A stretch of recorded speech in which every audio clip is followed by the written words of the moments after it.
জামায়াতে ইসলামীর আমির শফিকুর রহমান বলেছেন, এমন একটি শিক্ষা ব্যবস্থা গড়ে তুলতে চায় যে শিক্ষা নিয়ে কেউ বেকার থাকবে না।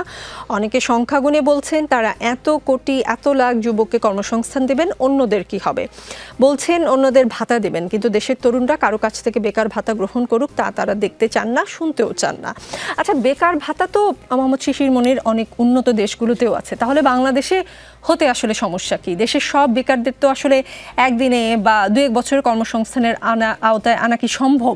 মানে এতে ধাপে ধাপে আগানোর জন্য যদি 1 বছরে একটি নির্দিষ্ট সংখ্যক তরুণদের চাকরি দেওয়ার কথা বলা হয়, সেটাকে কেন আপনারা নেতিবাচকভাবে দেখছেন? জামাত তাহলে কতদিনের মধ্যে, মানে জামাতের কি আসলে সেই সময়টা লাগবে না, কতদিনের মধ্যে বেকার সমস্যা একেবারেই আসলে বিলীন করে ফেলতে পারবে বলে মনে করছে দলটি? দেখুন, তরুণদের বেকার ভাতা দেওয়া হয়, আমি জানি না দুনিয়ার কোথাও আপনি দেখাতে পারবেন কিনা।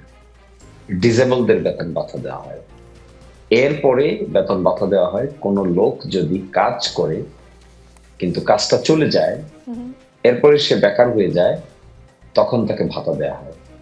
তরুণ না। আচ্ছা, আপনি তরুণ দেখতে পাবেন না। আপনি ইউরোপে যান, আমেরিকায় যান, ইউ ক্যান সি দিস।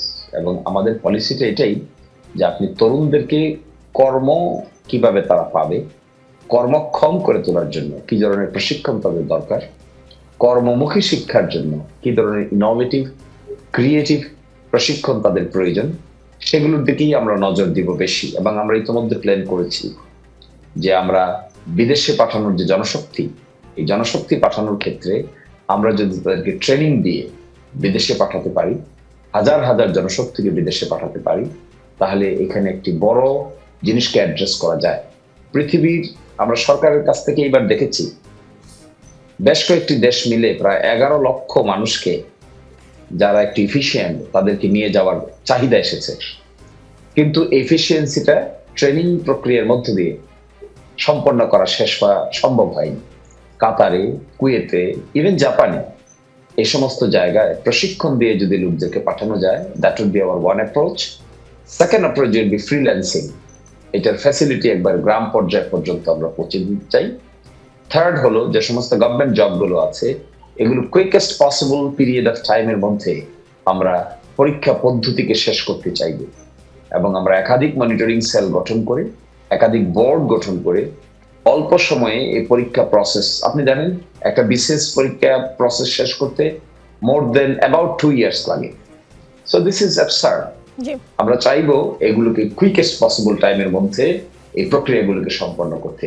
এবং আমরা চাই না আমাদের বেকারদেরকে ভাতা দেওয়া হোক, আমরা চাই তাদেরকে নানামুখী কর্মকাণ্ডে ইনক্লুড করে তাদেরকে কর্মক্ষম করে তোলা হোক।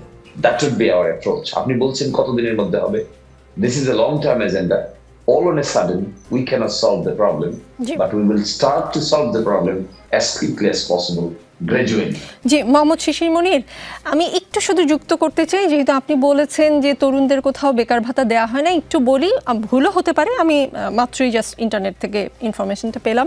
ফিনল্যান্ড, জার্মানি, সুইডেন সহ অনেক ইউরোপীয় দেশে বেকারত্ব ভাতা, আনএমপ্লয়মেন্ট বেনিফিট তরুণদের জন্য দেওয়া হয়, সাধারণত সাধারণ বেকারত্ব বেনিফিট সিস্টেমের আওতায়, যেখানে বয়স নির্বিশেষে যোগ্যদের সহায়তা করা হয়। আর ডেনমার্ক, আয়ারল্যান্ড এমন কিছু দেশীয় তরুণদের জন্য আলাদা বা হ্রাসকৃত হারে বেকার ভাতা থাকে। ভুলও হতে পারে, আমি নিশ্চয়ই সেটা নিয়ে আরেকটু গবেষণা করে দেখবো আসলে দেওয়া হয় কিনা।